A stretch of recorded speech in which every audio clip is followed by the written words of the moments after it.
시간에 우리 하나님 말씀 함께 보겠습니다.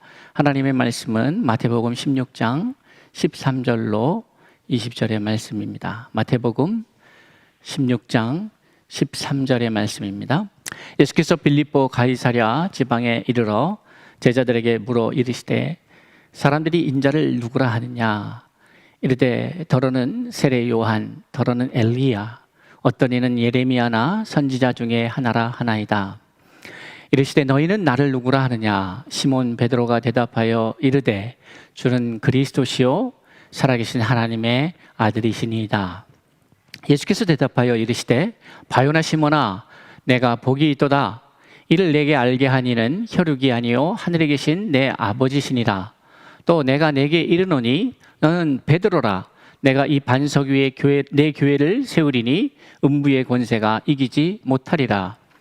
내가 천국 열쇠를 내게 주리니 내가 땅에서 무엇이든지 매면 하늘에서도 매일 것이요 내가 땅에서도 무엇이든지 풀면 하늘에서도 풀리리라 하시고, 이에 제자들에게 경고하사 자기가 그리스도인 것을 아무에게도 이르지 말라 하시니라.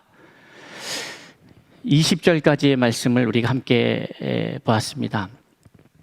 오늘 저는 서울중심교회 창립 44주년 기념 예배를 드리면서 예수 그리스도의 교회라고 하는 말씀의 제목으로 함께 은혜를 나누려고 합니다. 계시록 3장에 보면 소아시아 7교회를 향한 하나님의 메시지가 있습니다. 책망받는 교회가 있고 칭찬받는 교회가 있고 책망과 칭찬을 같이 받는 교회도 있죠. 그런데 우리가 주목해야 될 교회들은 서머나 교회와 같은 교회이죠. 그 환난과 고난이 있고 겉으로 보기에는 약하고 좀 부족하고 가난하고 힘없는 것 같은데 그 실상이 어떠한지가, 하나님이 보시는 그 교회의 내면이 어떠한지, 사람들의 눈에는 자그마한 교회고 사람들의 눈에는 환난과 고난과 어려움을 겪고 있는 교회이지만 그러나 그 교회가 칭찬받는 교회임을 우리는 계시록 3장을 통해서 보게 됩니다. 빌라델피아 교회도 역시 마찬가지입니다. 작은 능력으로 큰 일을 감당하고 있는 그러한 교회. 저는 서울중심교회를 바라보면서 참으로 보통의 교회, 일반적인 의미에서 우리가 경험하고 있고 바라보고 있는 교회하고는 사뭇 다른 교회구나 하는 것을 느끼게 됩니다.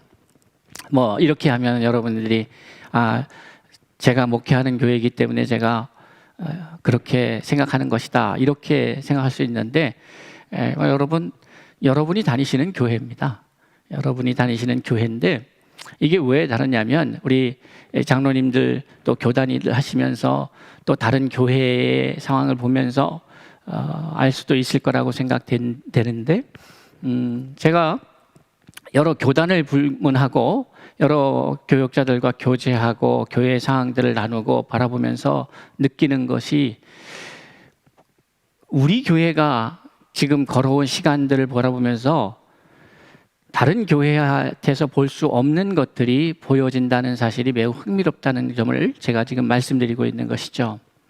무슨 말씀인가 하면 44년 동안에 어떻게 보면 서울중심교회는 방배동에서 개척을 하셔서 원로 목사님께서 76년 10월 3일 첫 예배를 창립 예배를 드리시고 지금까지 오시면서 82년도인가요? 방배동으로, 방배 지하철역 근처로 첫 번째 이제 움직이죠. 그때도 하나님이 보여주시는 것을 보시고 황무지와 같았던 그냥 벌판에, 우리 장로님 권사님들 기억하시죠? 그 벌판에 아무것도 없고 성도도 많지 않은 그때에, 그리고 제가 그 과거의 역사를 보면서 충신교회 창립한 그 상황들, 사진들을 보면, 저는 그때 아주 어렸을 때니까요. 그때를 보면 교복 입은 학생들이 그렇게 많았습니다.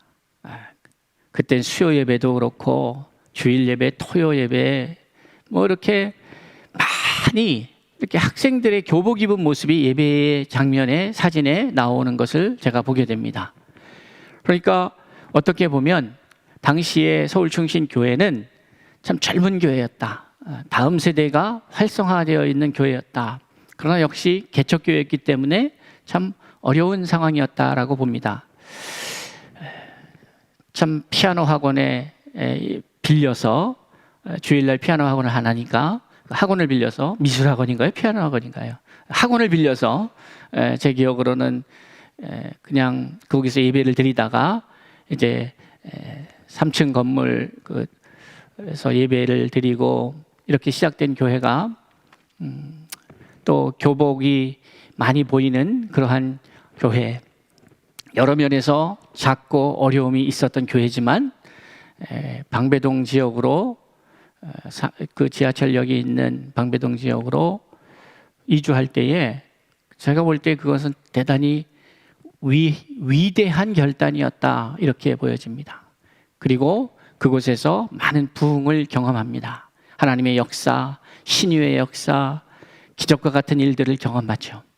그곳에서 또 많은 지금 원로 장로님들 또 우리 명예 권사님들 통해서 위대한 헌신들이 있었습니다.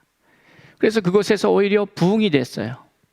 그런데 생각지도 않게 하나님이 하나님의 어떠한 뜻이 있는지 잘 모르지만 그런 하나님께서 인도하심을 믿고 이쪽 수서 지역으로 그때는 개포동이었나요? 그곳에 땅을 사서 이렇게 옮겨오는 그러한 일들이 있었습니다. 그런데 그 과정에서도 저희가 예상하고 계획하고 준비했던 방식이 아니었던 것이죠. 저희가 구입한 땅은 한 500여 평 되는 땅이었고 지금으로 보면은 아주 금싸라기 땅에 이렇게 잡혀 있는데 수서지구 개발을 하면서 서울시에서 수행령을 내려서 이것을 묻고 대토를 줬는데 대신 이제 종교부지를 주셨는데 여기 땅이 또 아니죠. 지금으로 보면은 저기 범용사 쪽으로 가서 있죠. 좀 더 가서 있는 그 지역에 땅을 주셨습니다. 결국은 여기까지 왔는데 가만히 생각해 보면 하나님 왜 이렇게 움직이셨을까? 그리고 지금은 여기가 이 수서가 엄청나게 발달하고 앞으로도 발달할 것 같지만 당시에 제가 기억합니다. 95년도 창립 기념일 날 행사를 여기서 이제 이 기공식을 했습니다. 기공식을 하고 제가 95년 10월 17일 날 미국으로 비행기를 타고 출국을 했기 때문에 저도 삽을 준비하고 팠던 기억이 있습니다. 그러니까 여기가 산이었습니다. 산속입니다.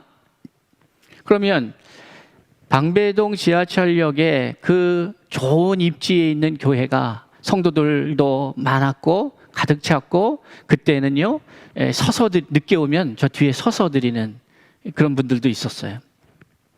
그런데 부흥을 꿈꾸면서 이곳으로 왔는데 하나님이 우리의 계획과는 다르게 그 넓은 땅을 막으시고 조그마한 땅을 주셔서 이곳에 있게 하셨습니다. 그리고 세월이 무려 24년이라는 시간이 흘렀습니다.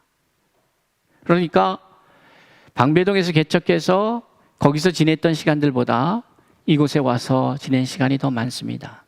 그런데 흥미로운 사실은 교회가 겉으로 볼 때는 규모 자체가 줄었다는 거예요.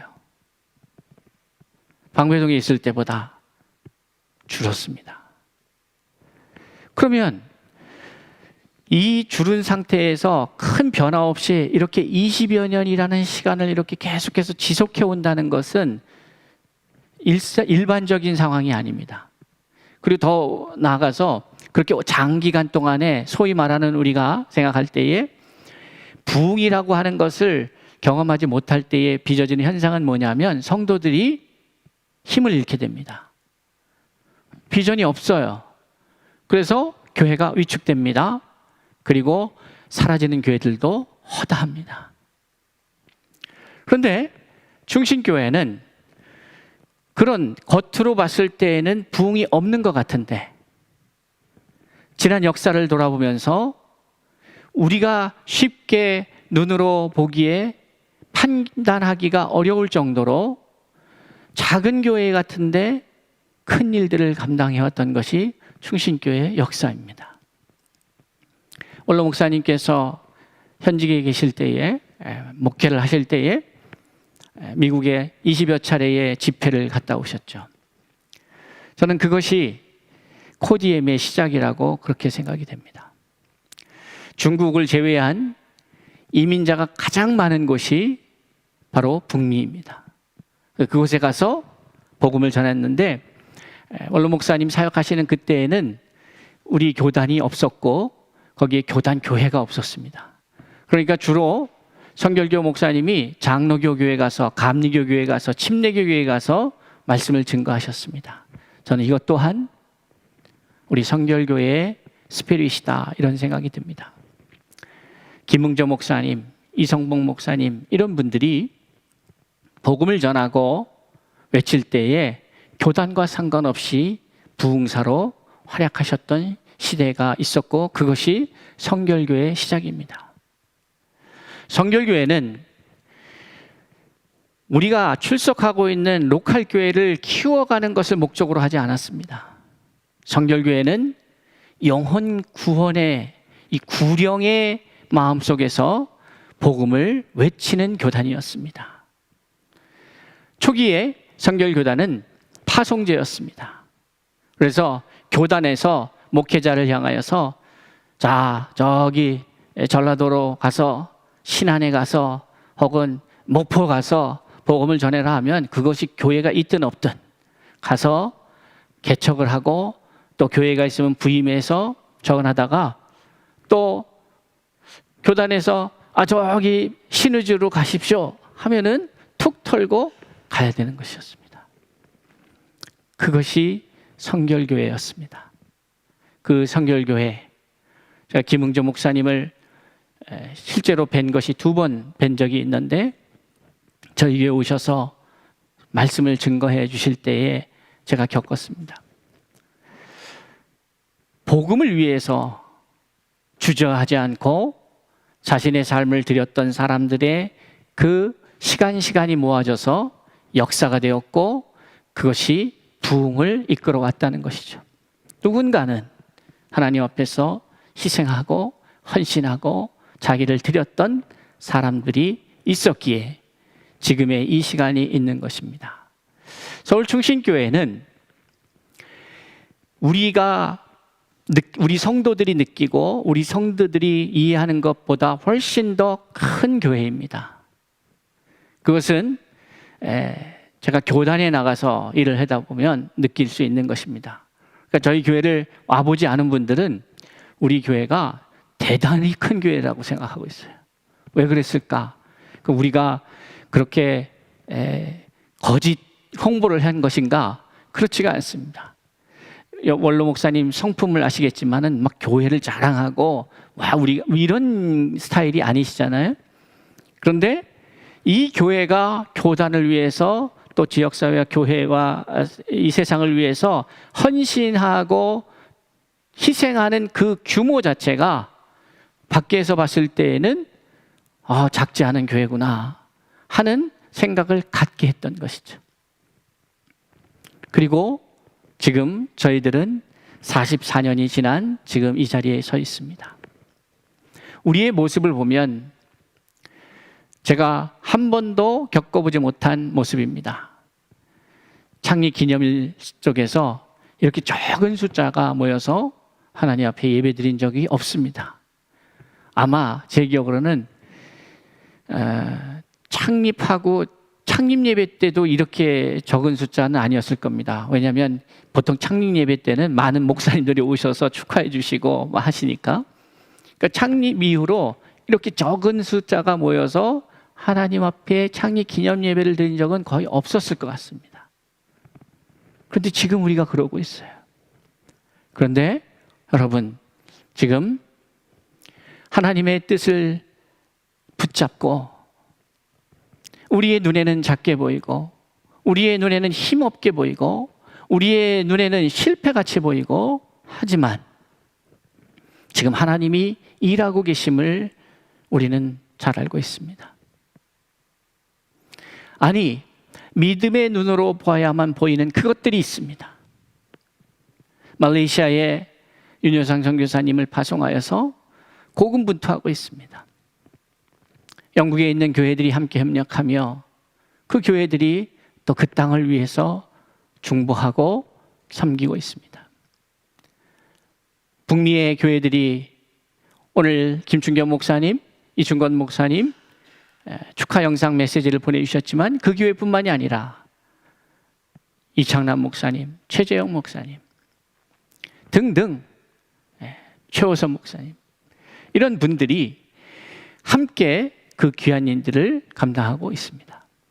사랑하는 성도 여러분, 우리의 눈에 보이는 교회와 하나님의 눈에 보이는 교회가 차이가 있어서는 안 되겠죠. 하나님이 보시는 교회의 모습과 사람이 보는 교회의 모습에 차이가 있어서는 아니 됩니다. 그런데 오늘날 현실을 보면 그 차이를 느끼게 됩니다. 오늘 저는 마태복음 16장 우리가 귀에 못이 박이도록 들었던 말씀이고 읽었던 말씀입니다. 그런데 이 말씀을 우리가 놓치고 있지 않은지 다시 한번 창립 40주년을 맞이하면서 우리 교회의 모습이 어떠해야 하는지를 함께 나누고자 합니다. 오늘 본문의 말씀을 통해서 우리가 확인할 수 있는 것은 우리가 창립 44주년 기념교회다라고 하는 것은 이 로컬에 있는 서울 충신교회입니다. 그리고 서울 충신교회는 처음부터 이곳에 있었던 것도 아닙니다. 처음에는 사모 아파트 지역에 있었고 그것이 방배 지하철역으로 옮겨졌고 여기가 세 번째 공간입니다. 하나님께서는 하나님의 뜻에 따라 하나님의 교회들을 옮기시기도 하고 머물게 하시기도 하고 부흥케 하시기도 하고 때로는 채찍질 하시기도 하고 다양한 방식으로 당신의 교회들을 세워오셨습니다.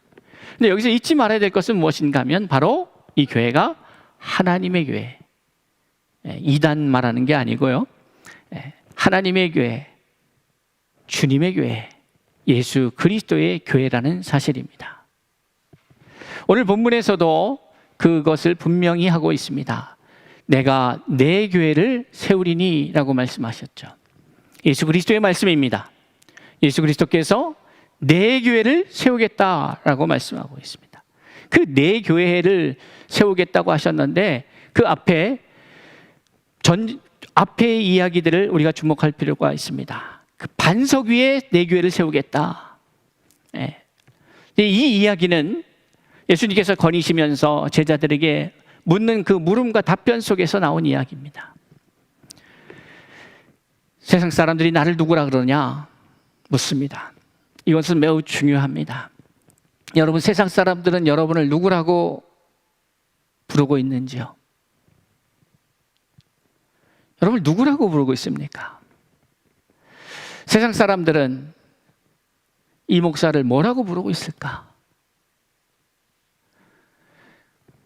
교인들이 아니고요, 여러분이 살고 있는 여러분의 이웃들은, 여러분이 일하고 있는 그 직장에서는, 사업장에서는, 삶에서는, 시장터에서는, 마켓에서는, 지하철역에서는, 버스 정류장에서 기다리면서 여러분이 만나고 스치는 모든 사람들은 여러분을 어떻게 보고 있을까? 누구라고 그럴까? 과연 우리는 우리의 걸맞게, 우리의 모습에 걸맞게 부름을 받고 있는가? 이것은 매우 중요합니다. 예수님께서 당시에 지역사회에 그 팔레스타인 지역에 이 갈릴리 호수를 중심으로 초기 사역이 되었는데 중심으로 해서 어쨌든 많은 반향이 있었고 그것에 대해서 주님도 알고 계셨죠. 사람들이 자신에 대해서 환호하기도 하고 또 죽이려고 하기도 하고 다양한 반응이 있었다는 걸 알고 있습니다. 그때 물으시는 거죠. 사람들이 도대체 나를 누구라고 하느냐? 저 많은 사람들이 나를 찾아오는데, 아니 저 사람들은 나를 욕하고 있는데 도대체 나를 어떻게 알고 있기에 나에 대해서 저렇게 반응하는가? 물으시는 거죠. 그때에 사람들의 대답이 있습니다. 엘리야라고도 합니다. 왜 이 말이 왜 나오느냐면 우리는 이 문제를 갖다가 단순하게 취급하는데 사실 이 말씀은 말라기서 4장에 나오는 말씀 때문에 그렇습니다. 그러니까 주의 날이 오기 전에 누가 먼저 온다 그랬어요? 엘리야가 다시 온다 그랬어요. 엘리야의 영을 다시 보낸다 그랬어요. 그러니까 예수님께서는 그 부분도 정리하시죠. 세례 요한이 그라 이렇게 정리하시는데 어쨌든 사람들은 너무 놀라운 일들을 행하고 자신들이 알고 있었던 일반적인 의미의 선지자 같거나 일반적인 의미의 사람 같지 않으니까, 선생 같지 않으니까 엘리야이거나 혹은 선지자 중에 한 사람이 다시 왔거나 뭐 이런 얘기를 하는 거죠. 그렇게 예수에 대해서 인식하고 있는 거예요. 그 말을 들으신 예수께서 제자들에게 묻습니다. 자, 오케이. 그런 사람들은 나를 가까이서 보지 못한 사람들이지, 가끔 나를 만난 사람들이지, 아니면 자신의 필요에 의해서 나를 찾았던 사람들이지, 자신의 인식에 기반해서 나를 규정한 사람들이지. 그런데 너희들은 그러면 나를 누구라 그러냐? 너희들이 생각할 때 나는 겪어보니까 어떤 사람 같냐? 묻는 거예요. 여러분, 이거 되게 중요하죠. 여러분, 여러분의 배우자가 여러분을 어떻게 평가하는지 이거 매우 중요합니다. 여러분을 잘 알고 있는 사람들이, 여러분을 가까이 하고 있는 사람들이 나를 어떻게 보느냐, 이거예요. 예수님은 궁금하셨어요. 그래, 다른 사람들이 모르고 그렇게 하는 얘기에 대해서는 오케이. 그런데 너희들은 그래도 나하고 이렇게 같이 먹고 같이 다니고 같이 하고 있잖아. 너희들은 저 사람들하고 다르게 내 말을 많이 들었잖아. 나를 옆에서 봤잖아. 너희들은 나를 누구라고 하냐? 어떻게 이해하고 있니? 그때의 베드로의 고백이 무엇입니까? 주는 그리스도십니다. 살아계신 하나님의 아들이십니다. 이 이야기를 합니다. 이 두 가지는 매우 중요합니다. 주는 이 주는을 갖다가 각주에서 이렇게 보면 헬라어 이렇게 헬 그래 갖고 그 옆에 뭐라고 나와요? 여러분의 성경에 가진 책에 보면 당신은 이렇게 표현하고 있어요. 주는 그리스도시요라고 한 말을 다르게 표현하면 뭐예요? 당신은. 그러니까 지금 당신은 누굽니까? 예수님, 당신은 그리스도십니다. 여러분, 이 호칭이라는 게 매우 중요한데 예수, 그리스도, 예수 이야기하는 것과 예수 그리스도 얘기하는 것과 예수와 그리스도를 분리해서 얘기하는 것과 그것은 무엇과 관계가 있냐면 이것을 부르고 있는 자의 예수에 대한 경험과 인식의 차이에서 나오는 것이죠. 또 어떤 분들은 그리스도, 예수 이렇게 하는 거예요. 인간적인 예수를 먼저 만났던 사람은 그 예수부터 시작합니다. 그런데 그 예수가 그리스도인 걸 고백해요. 그런데 인간적 예수로 접촉한 것이 아니라 그리스도인 예수를 만난 사람들 또한 역시 그리스도 예수라고 고백할 수 있습니다. 여러분, 여러분에게 예수는 어떤 분이십니까? 오늘 성경은 바울의 고백을 통해서 우리에게 모범 답안을 주고 계셔요. 모범 답안. 왜 제가 이게 모범 답안이라고 말씀드리냐면 주는 그리스도시요 살아계신 하나님의 아들이시니이다 하니까 예수님께서 놀라시면서 말이죠. 칭찬하시면서 뭐라 그래요? 참 마음에 흡족해 하시면서 이는 혈과 육으로 난 것이 아니다. 하나님, 성령께서, 하나님께서 너로 알게 하신 거다. 아버지께서 너로 알게 하신 거다. 그러니까 아버지께서 알게 하신 거니까 이건 뭐예요? 아버지께서 원하시는 답이다 말이죠. 아버지께서 우리에게 던지고자 하는 메시지예요. 자, 하나님의 사람들은 이 두 가지 사실에 대해서 반드시 기억해야 합니다. 그 이야기는 뭐냐면 그 믿음의 고백 위에 예수께서 내 교회를 세우시겠다 하는 의미 속에는 교회는 이 두 가지 사실을 반드시 항상 언제나 기억해야 한다는 것이에요. 이것을 떠나면 안 돼요. 예수님께서는 당신의 교회를 세우시면서 목적이 있으셨어요. 여러분, 교회는 예수님의 교회예요. 예수님이 목적이 있으셔서 세우신 거예요. 그것을 김씨, 이씨, 박씨, 최씨 등등의 다양한 성씨를 가진 사람들이 세웠다 할지라도 그것은 그들의 교회가 아니고 그것은 예수의 교회인 거예요. 예수의 교회는 분명한 목적이 있어요. 다양한 수십만의 교회들이 이 지구상에 있지만, 수백만의 교회들이 있지만, 그러나 분명한 것은 모두가 주님의 교회예요. 주님의 교회가 아니라고 한다면 그것은 주님과 상관없는 집단이에요. 그 집단이, 그 공동체가 주님의 교회라고 하는 의미는 주님이 어떠한 목적에서 이 교회를 세우셨는지 그거를 알아야 된다는 거예요. 서울충신교회를 하나님이 이곳에 왜 세우셨는지 알아야 되는 것이죠. 그러니까 교회는 내가 원하는 대로 만들어가는 게 아니라, 교회의 성도는 예수 그리스도께서 이 교회를 세우시면서 이 교회를 통해서 하시고자 하는 그것에 걸맞는 사람으로 되어져 가는 것, 그것이 옳은 거죠. 내가 만들고 싶은 교회를 만드는 게 아닙니다. 주님의 교회를 세워가는 거예요. 그렇기 때문에 제가 4년 전에 이 창립 기념일에, 정확하게 기억하기로는 2016년 10월 1일입니다.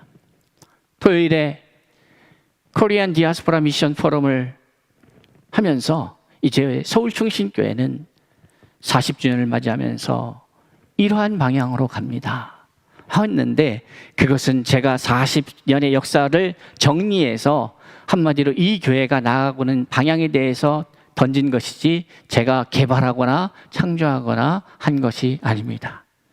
그렇기 때문에 서울충신교회는 애초부터 이 개념이 있었기 때문에 그것이 클리어하게 정리되어 있지 않았을 뿐이지, 76년 10월 3일 창립 예배를 드리고 77년 1월 첫 주부터 저녁 예배를 선교 헌신 예배를 드리면서 충신예수 선교회가 발족되어 지금까지 오고 있습니다. 우리가 위대한 하나님의 일을 감당할 수 있었던 것도 여러분들이 그 선교회를 통해서 함께 하셨기 때문에 그렇습니다. 지금 제가 부임하고 나서 그 충신예수 선교회 또 개척 후원회, 이러한 것들을 우리가 일을 할 때 있어서 강조를 안 했습니다. 그냥 그것은 우리가 어디로 가야 하는지에 대한 방향을 이해한다면 그것은 자연스럽게 하나님 앞에 헌신될 것이라고 생각하였기 때문에 그렇습니다. 그런데 점점점 이것이 힘을 잃어가고 있습니다. 다시 한번 깨어나야 되지 않겠습니까? 코디엠 사역을 위해서 우리가 지난 달려온 시간들을 돌아보면서 하나님이 기대하시는, 예수께서 마태복음 16장에서 이 반석 위에 내 교회를 세우리니 라고 하신 그 목적에 따라서 서울충신교회가 제대로 가고 있는가? 아니, 우리 성도 한 사람 한 사람이 그것을 인식하고 있는가?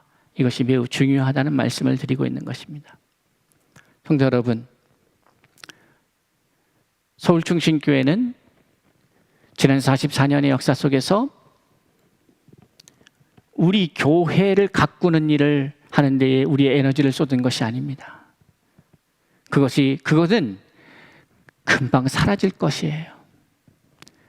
여러분, 사모아파트 3층에서, 그 상가 3층에서 시작된 그 교회는 지금 뭐로 쓰여지는지조차 우리의 관심 밖의 일입니다.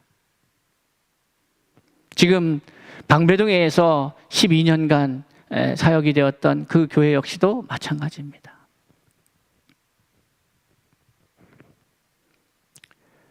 어떻게 되어지는가? 하나님의 교회는 보여지는 것이 아닙니다. 오늘날 코로나 사태로 인하여서 교계 안에 많은 디베이트이 있습니다. 논쟁들이 있습니다. 토론들이 있습니다. 그런데 제가 안타깝게 생각하는 것은 하나님은 별 관심 없는 토론들을 하고 있는 것 같다는 생각이 듭니다. 하나님은 하나님의 사람들이 계속해서 하나님의 마음을 품고 있는 곳에서 복음의 사람으로, 빛으로, 소금으로 살아가는 것에 관심이 있는 것이지, 하나님이 예배의 형식을 갖고 우리한테 어떤 요구를 하셨다?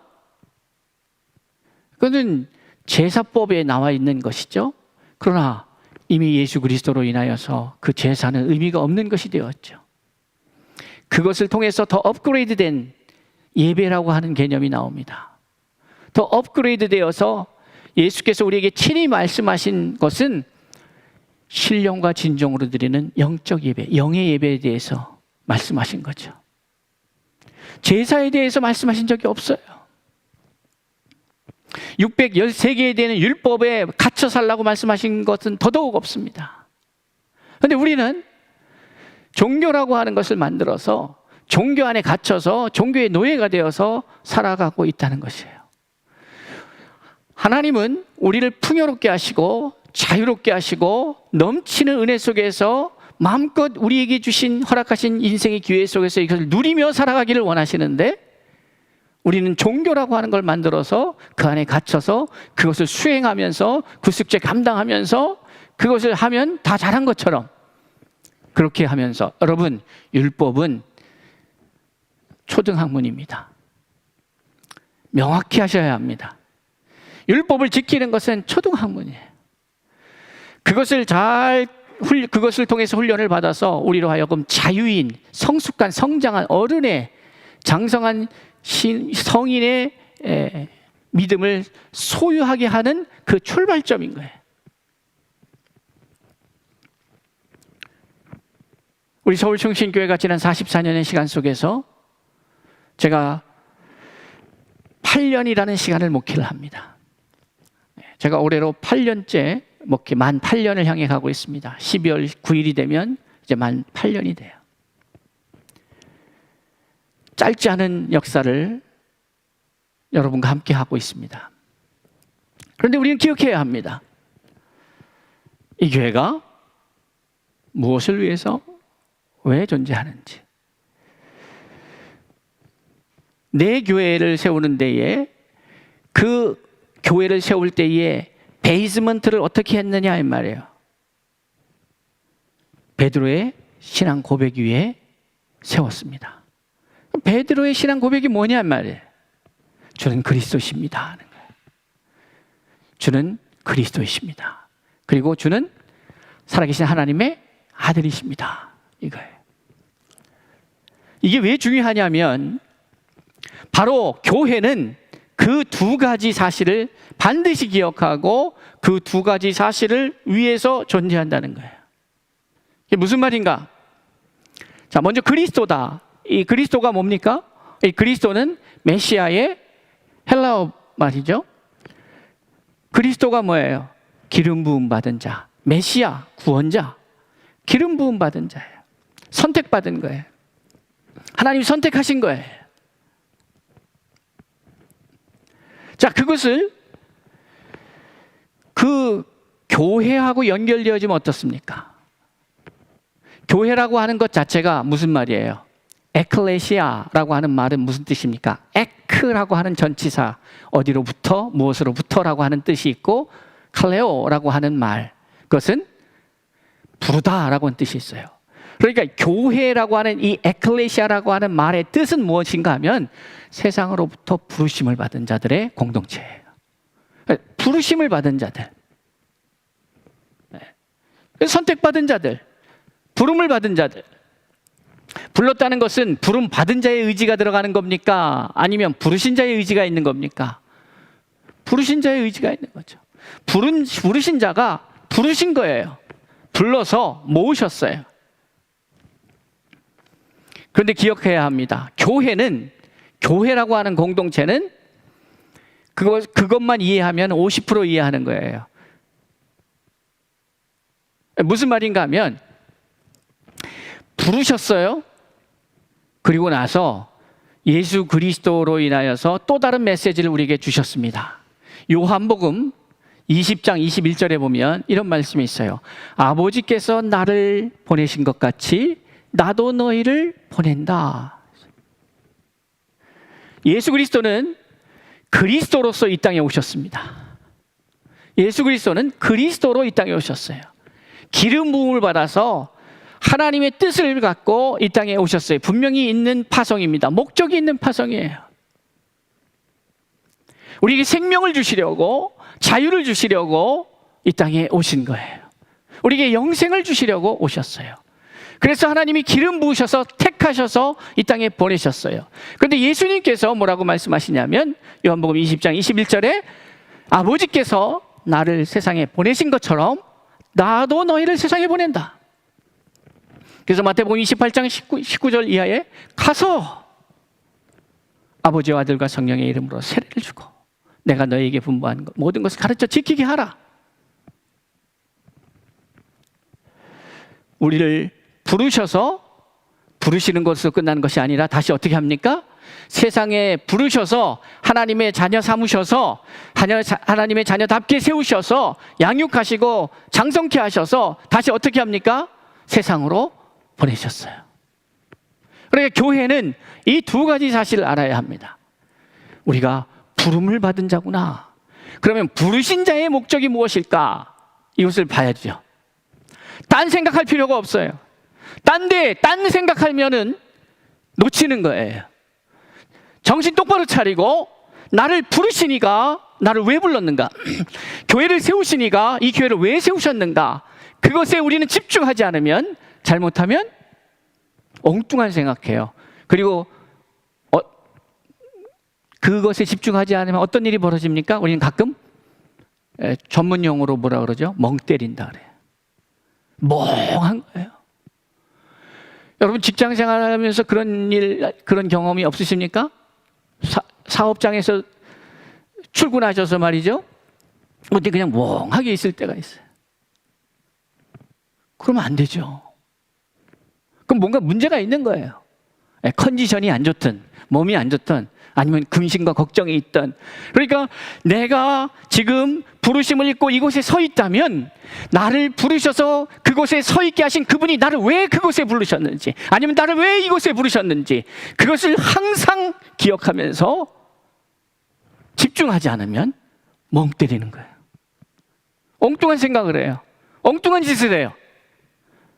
나로 하여금 왜 이 재산을 갖게 하셨는지, 나로 하여금 왜 이 재능을 갖게 하셨는지, 나로 하여금 왜 이 위치에 있게 하셨는지, 이것을 기억하지 않으면, 묻지 않으면 엉뚱한 생각한다고요. 그리고 엉뚱한 짓을 해요. 그럼 그게 뭐가 돼요? 그게 죄가 되는 거예요. 죄는 다른 게 아니에요. 우리가 생각할 때 도덕적, 윤리적, 법적으로 죄를 말하는 게 아니에요. 죄의 시작은 뭐냐면 하나님의 뜻과 다른 거예요. 다른 생각. 그게 죄예요. 부르신 이의 뜻과 다르게 갈 때 그 교회가 죄를 짓는 거예요. 엉뚱한데 생각이 가고 엉뚱한 내 마음을 빼앗겼다면. 자, 그리스도는 무슨 뜻입니까? 부름을 받았다는 거예요. 그래서 하나님이 택하셔서 예수 그리스도를 이 땅에 보내셨다는 거예요. 그런데 교회라고 하는 뜻 자체가 그런 뜻이에요. 그리고 교회는 부르심을 받은 자들 뿐만이 아니라 그것은 반쪽이고 나머지 반쪽은 뭐냐? 세상으로부터 부름을 받아서 하나님의 자녀돼서 자녀로서 잘 성장해서 이제는 다시 세상으로 가서 뭐라는 거예요? 빛과 소금이 되라는 거죠. 생명의 역사를 일으키라는 거예요. 그것이 교회의 두 가지 측면이에요. 그래서 그 뒤에 하나님의 아들이시니다, 이것이 매우 중요한 개념이에요. 이것은 교회의 두 가지 이 기능을 우리에게 말하고 있는 거예요. 세상에서 살 때에 세상에서 이렇게 던져놓으니까 세상에 있는 사람들하고 똑같이 보여요. 겉으로 보기에는 똑같이 보여요. 그러나 기억하라, 너희들은 하나님의 아들이다. 기억하라, 너희들은 세상의 빛이요 소금이다. 너희들이 세상에 산다고 세상의 사람이라고 착각하지 말아라. 세상에 있다고 해서 우리는 세상에 속한 자가 아니라 우리는 그리스도께 속한 자다.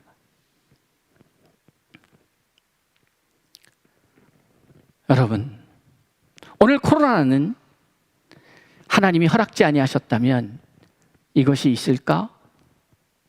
안 믿는 사람들은 이 말에 대해서도 비난할 거예요. 그러나 적어도 예수 그리스도를 믿는 저와 여러분은 이 상황 자체가 하나님이 허락한 상황이라고 인식해야 합니다. 그러면 이 상황을 통해서 하나님이 우리에게 계속해서 던져주고 있는 도전은 무엇입니까? 이 상황 때문에 우리가 힘들어 한다면 그것은 극복해야 할 일이지 불평할 일은 아닌 거죠. 이것을 통해서 우리는 또 한 단계 성장하는 신앙인의 모습을 가져야 되는 것이죠. 그렇지 않습니까? 우리는 기억해야 합니다. 이 교회는 예수 그리스도의 교회인데, 예수 그리스도께서 당신의 교회를 세우실 때에 베드로의 신앙 고백 위에, 그 반석 위에 이 교회를 세우셨다는 것. 그리고 그 고백은 주가 그리스도시라는 것. 택함을 받은 자고, 또 보냄을 받은 자고, 또 그는 우리에게 생명을 주시기로 오신 분이다. 근데 이게 왜 중요하냐면, 교회는 그런 존재여야 한다는 거예요. 예수 그리스도께서 그리스도로 오셨고 살아계신 하나님의 아들로서 이 땅에서 존재하셨다면, 우리 교회도 역시, 성도도 역시 세상으로 나갈 때에 우리는 기름 부음 받고 보냄을 받은 자로서 세상에 나가서 생명을 외쳐야 하는 거예요. 그리고 우리는 하나님의 아들이라는 사실을, 하나님의 딸이라는 사실을, 하나님의 자녀라는 사실을 내가 어디에 있든지 잊지 말아야 하는 거예요. 우리는 회식 자리에서도 내가 하나님의 자녀인 것을 알아야 되는 거예요.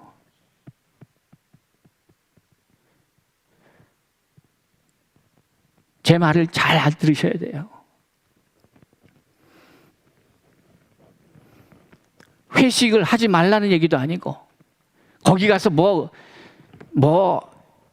기억해야 된다는 거예요. 뭘 먹어라, 뭘 먹지 말라, 이런 얘기를 하는 게 아니에요.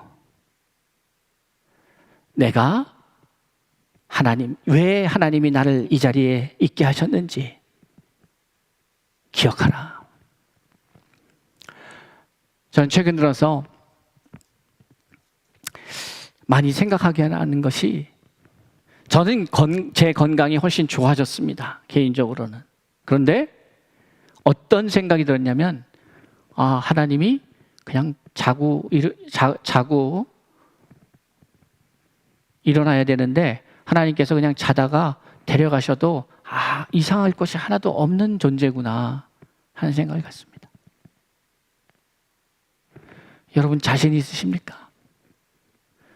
전 점점점 살아간다는 것에 대해 자신이 없어요.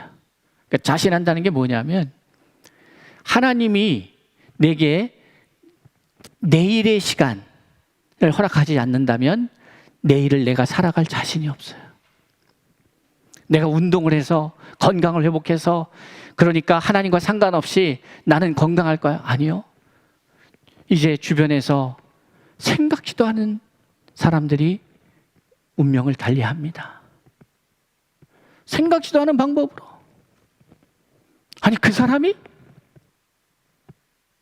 자랑할 수가 없어요. 자신할 수가 없어요. 젊다고요? 아니요. 자신할 수가 없어요. 성도 여러분, 하나님께서 저와 여러분에게 인생을 왜 허락하셨는지 알아야 합니다. 교회는 하나님이 이 교회를 왜 세우셨는지 알아야 합니다. 그리고 지난 4년 동안 우리는 하나님이 우리를 코디엠 사역을 위해서 세우신 것으로 믿고 지금까지 달려왔습니다. 이제 코디엠 교회, 서울중심교회는 새로운 단계에 진입하게 됩니다. 새로운 단계에 진입하는 4년이라는 시간 동안에 하나님이 많은 깨달음과 가르침이 있었어요. 4년 전의 저와 지금의 저는 다릅니다. 저는 자신 있게 말씀드릴 수가 있어요. 하나님의 말씀이, 똑같은 말씀이 4년 전에 읽던 말씀이랑 지금이랑 그 느낌이 다른 거예요. 그 깨달음과 그 이해가 다른 거예요. 달라야 합니다. 내년에는 또 달라야 되는 거예요. 자라가야 되는 거예요. 머무지 말아야 되는 거예요. 여러분은 어떻게 생각할지 모르겠습니다. 하나님이 이 서울중심교회, 코디엠 교회를 어떻게 인도하실지 여러분 희망으로 바라보시고 기대해 보십시오.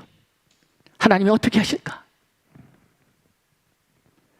그리고 우리는 생각해야 합니다. 이 건물이 중요한 게 아니라는 것을. 여러분, 예배를 여기 와서 드리느냐, 영상으로 드리느냐, 지방에서 드리느냐, 해외에서 드리느냐, 이 문제도 중요한 게 아니에요.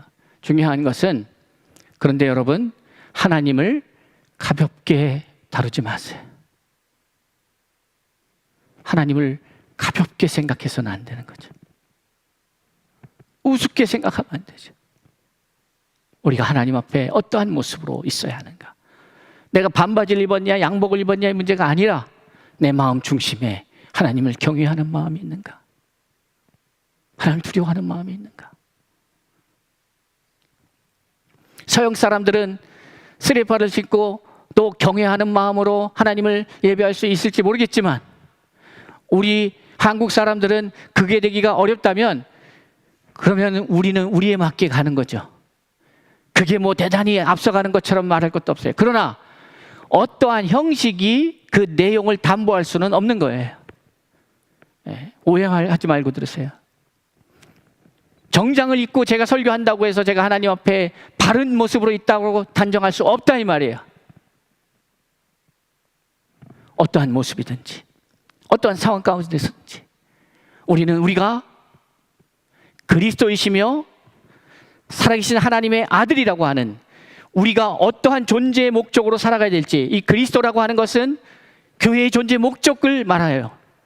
성도의 존재 목적을 말해요. 이것은 택함을 받아서 부름을 받아서 다시 보냄을 받은 기름 부음, 하나님이 기름 부을 때는 분명한 목적이 있는 거예요.